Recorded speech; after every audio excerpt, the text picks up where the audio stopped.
ওহে কবি, একটা নিস্তব্ধ রজনীর কোলে তোমায় বড্ড মনে পড়ে।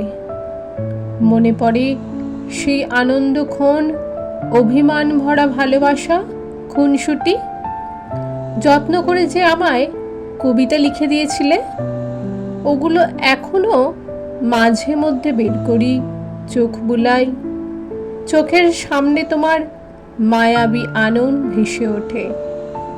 কে যেন ওই ডাকছে, পাগলি পাগলি বলে, প্রিয় নামে। বুকের ভিতরটা মোচড় দিয়ে ওঠে। তোমার শূন্যতায় অজান্তেই চোখের জল গড়িয়ে পড়ে।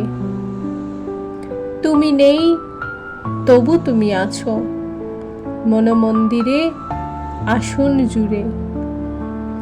আফসোস শুধু একটাই, এই ক্ষুদ্র জীবনে তোমাকে আর দুনয়নে দেখার ভাগ্য আমার হলো না। হৃদয়ে হৃদয়ে আলাপন হলো না। এ এক কঠিন সত্য, তোমাকে আমার করে পাবো না। যা আজ না হয় কাল মেনে নিতে হবে। এর থেকেও কঠিন সত্য হলো, তোমাকে পাবো না জেনেও ভালোবেসেছি।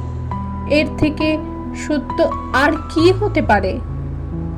অনুভবে অন্তরিক্ষে ভালোবেসে যাব অনন্তকাল। এই শুদ্ধ প্রণয় অমর থাকবে উপখ্যানের পাতা জুড়ে। এক ফালি হাসি আর লুকোনো অশ্রু জলে না হয় বিদায় দিলাম, তবু ভালো থেকো প্রিয় মিষ্টি বাঁশি।